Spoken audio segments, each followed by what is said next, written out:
Hello, everyone. Bill Molyneux here for Bill's Wargame World. It's March 13th, and you know what? I have so much exciting news. I just had to let you know what's going on. All right. So, first of all, I had a very nice night out with my wife last night, Lisa. We went to a restaurant. You'll see a picture at the end of this video. We don't go out as much as we'd like at times, so it was really neat. I didn't get anything flocked. We have Pork Chop Hill. I'm in the process of building it. We'll be doing 2 scenarios. But before this, I'm going to show you videos of this and what we're working on. I have to say thank you to you, all you viewers. The Wyse Fork Battlefield, we might hit $500 in YouTube money by April 30th. It's amazing. All you do is watch this channel, and I keep raising money. I have almost $200 this month alone. Thank you. And Wyse Fork Battlefield, they're going to make a little memorial thing in their donation people that give donations. And they're going to put a donation rock with Bill's History World, or Bill's History World with my name and Lisa's name on it for their donation trail. And couldn't have done that without all your help. I'm going to tally up the money, but I think we've donated nearly $2,000 total at the end of April to save Wyse Fork Battlefield, the second largest Civil War battlefield battle in North Carolina. All right, let's check out Pork Chop Hill. Once again, we're using Battle Notes for Wargamers by Donald Featherstone, and this has some great scenarios: Little Bighorn, a whole timeline of history. Now, what we have to do is we're going to tell you we're going to do 2 scenarios. We're going to have one where the Americans come in on the right side of this table, okay, and they will attack the Chinese on Pork Chop Hill. I'll take you on a tour of Pork Chop Hill in a moment. And then when the Americans take Pork Chop Hill, we will do a scenario where the Americans are holding it and the Chinese will attack. All right. Now, due to the fact that I try to do too much at times, I have some more barbed wire that I will flock. Okay, we get this flocked. I decided I will take the time to flock some of the Korean troops that I hadn't flocked. So we'll get that done. We are going to take this tank, and as you see, I did paint that while doing paperwork last night. I need to give this a black wash, paint the tracks, throw some mud on the boogies, and then I think I will paint this up in the Chinese tiger style. And I have a video on that in Bill's History channel where they thought if they painted these to look like tigers, it was the year of the tiger, the Chinese infantry would be afraid of it. I don't know. If someone can leave a comment on how effective that was. And of course, Mr. Vince the Prince, 93-year-old fellow that makes me vehicles and sends down here, Sheriff John's awesome father.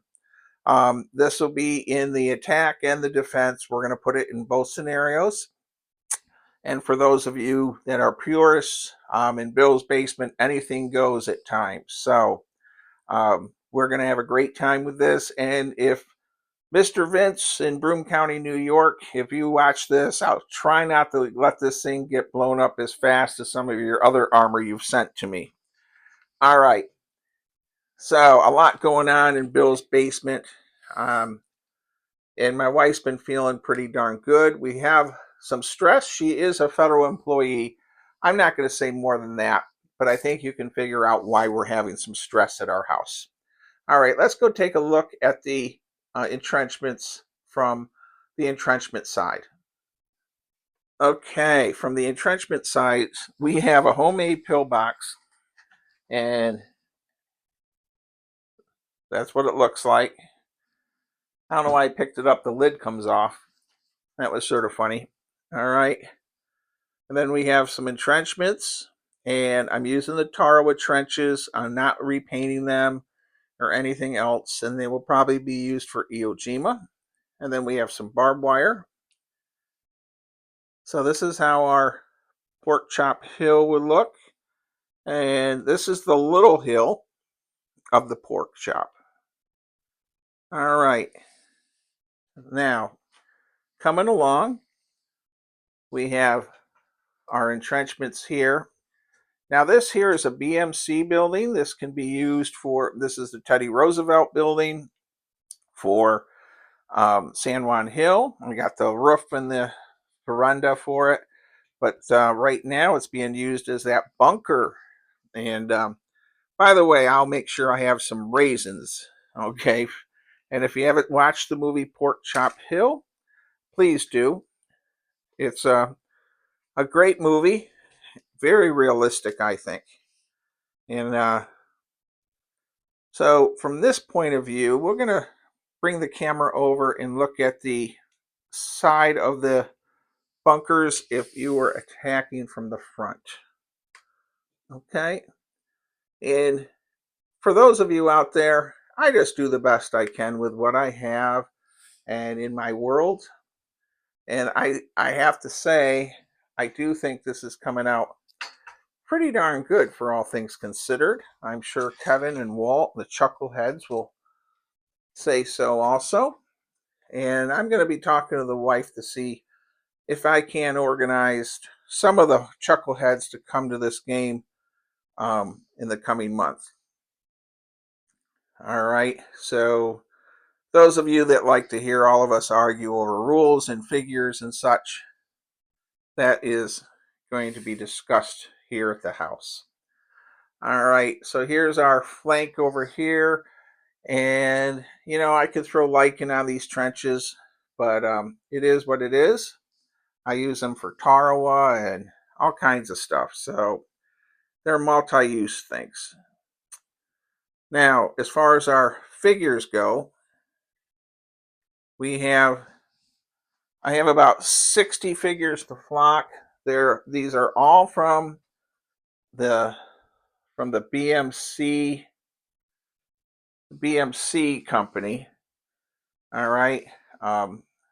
BMC Toy Soldiers, Google it, comes up. They sell all the Tim T toys. They have a lot of the old Marks molds. So we'll have T-34s attacking and defending, and we'll throw in some stuff that wasn't in the movie. So my next video will be a chit-chat session about Korean War movies while I flock figures, I think.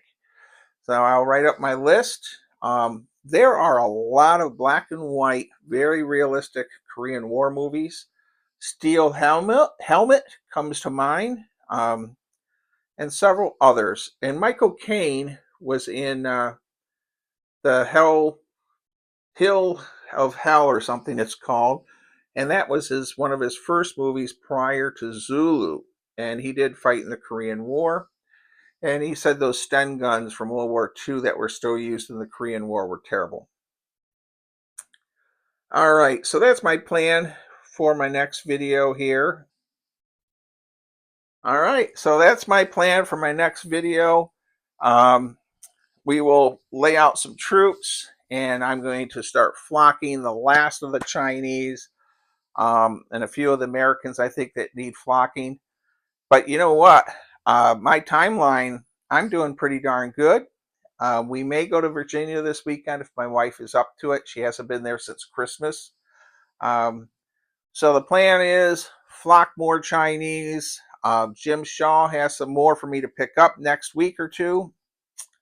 And what's nice is I won't need those figures from him because the Chinese won't be super overloaded on this side of the table for scenario one. The Americans attack, take this area, and then I'll do the Americans hold against a big Chinese attack. The Chinese attack that's coming, I will need a lot of Chinese. All right. Again, Wyse Fork Battlefield, thank you very much for honoring Goober and I. We will not have Goober's name on the memorial stone. Um, we're doing it, I guess either Bill's History World or Bill's Wargame World. Very excited. Spring is here. Staying perky and positive. And anyhow, stay safe. Be kind. Be courteous. Don't forget Bill Molyneux board games available through Blue Panther Printing on the internet. Consider buying one. All that proceed money goes to help save Wyse Battlefield also. All right. Oh, don't forget, for Kevin, Colonel Handsome the Great, stay true to your school and laugh. Life is darn short, um, and there's a lot of stress in the world. And if you're getting too stressed out by the news, watch my channel or other wargaming channels and, you know, just enjoy life. Thank you again, everyone. Hey, I'm doing a follow up. Here we have Wade Sokolowski, head historian at Wyse Battlefield. And there is one of the many signs being placed that all through the battlefield, so you know what happened where. There I am with Lisa, my wife, and we had a very nice dinner. And there is Goober the Traveling Bear. And you have to laugh when Goober makes deliveries for Scoot's Barbecue and he shows up at the people's homes with the food. All he shows up with is an empty container and says, "Oops, sorry, I ate your food, but I still want a tip." All right, laugh. Have a great day, everyone.